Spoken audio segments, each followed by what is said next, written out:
See Josip, you avoid. So as you asked me for, I prepared some little tips for you to show you how I learned Hungarian a little bit and how I study in other languages. So the first thing you need to know is when you start to learn a different language, you don't have to know the whole dictionary.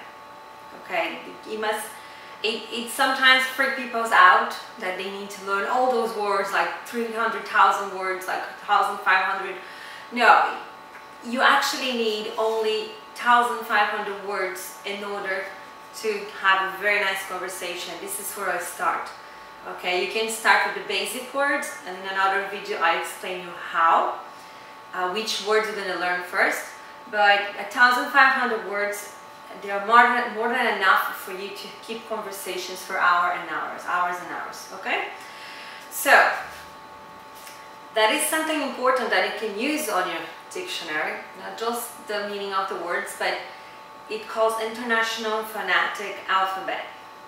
These are actually those weird symbols that you see next to the words that helps you to understand the pronunciation and how you spell it.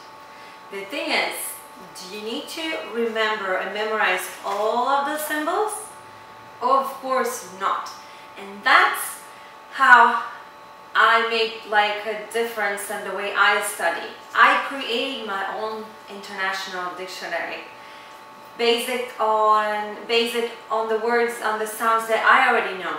And now actually I use some Hungarian symbols to represent, for example, the ü, I use from the Hungarian, so it's easier for me to remember the sound when I learn French, for instance. Okay? But just so you know, the way I write it down is like this.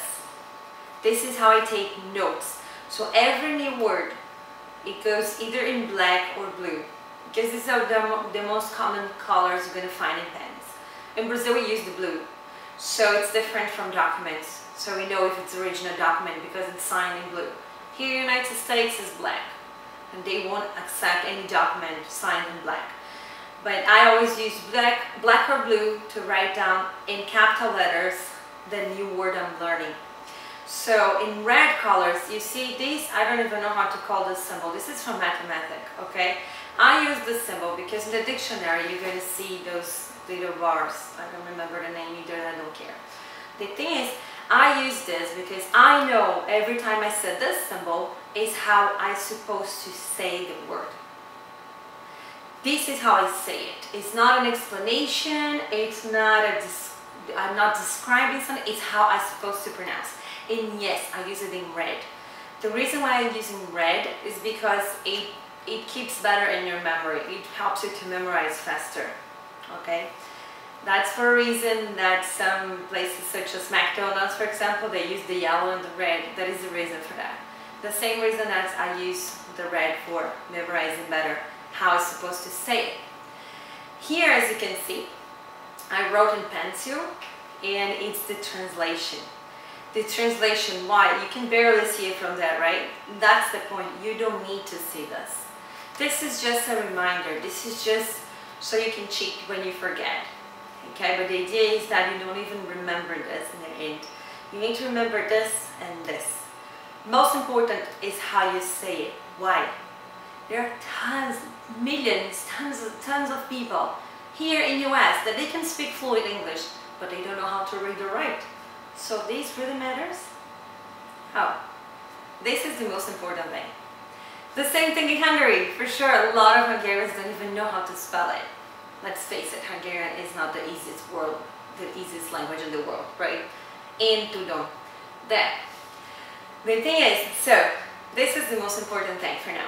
But if you can memorize both of them, better. The thing is, I start from the point that if you already know how to read and write in your language, you only need to attach, and you know what the things means. For instance, this is paper, right? Paper, papír. This is paper. You know what means papír, so you just add a new sound for it, paper. You don't even need to remember how you write it down. I don't care. In Portuguese it says papel. Papel. This is all you need to remember. You go to Brazil, you don't need to know how to write this, how to spell it. Got it? So that's why this is the most important thing. And the other thing is, what is the point of you knowing all the words and don't being understood? So what is the point of knowing that it calls door or chair or ceiling or light, whatever, if you can be understood? So focus on this part. So I have two examples for you, as the Hungarians say, okay? So the first one is house. As a Hungarian, with your alphabet that I already know, you will read like this, house, right? House. So has is the translation, but we don't care right now. You can use pictures if you want, you can draw it on, I don't care. So just to you to understand, I'm going to cover the next word. I'm going to show you only the pronunciation. So, if you can read this, how it sounds for you as a Hungarian, how you read this.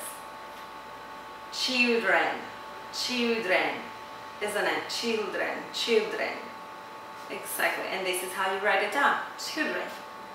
And the meaning is gyerekek. So, for this example, you can easily understand that this is definitely the most important. The challenge now for you is there are some sounds in English that we don't have in Hungarian. So what I always do is I create my own dictionary, my own international phonetic alphabet. Actually, it's my Priscilla phonetic alphabet. I created based on my sounds. I can help you later to create it as a Hungarian spelling. But for example, you don't have the sound like you don't have, I don't even remember example in English with that sound, but there are some lot actually. But in Portuguese, for example, it could be the word pão, pão. Not too many languages have the sound of it's really nasal, like and we don't have that in Hungarian. So what do? I took from the Portuguese, of course, and I used the A with the symbol on the top. Let me write for you because I didn't expect to say that. So for my symbol is the A with this. This is the sound of In every language, when I have representation of this sound in the word and I need to write it down red, I write down with this symbol. This is always going to be for me. Like the H for you, it's always going to sound like for me. Every time I write a word in any language, this sound for me is like in Hungarian. The R, the letter R, like in children, this always is for me sounds like because in English it's always run, ran, this is ran. So this is always going to sound for me In the French, for example, r or it's the H. The r, I do it with double R. But this is my alphabet. You see, you gotta create your own alphabet. I can help you out with that later, but this is my first tip for you in how I learn languages. So from now on, I challenge you, every word you can take one little paper like this that is actually a smaller one that I don't have right here, because you can barely see on the camera. But this, you just write down every new word you learn and you can put in the back what it means. You can create examples and just be creative. Okay? So this is my first tip for you. I hope you enjoy it. See you. See y'all.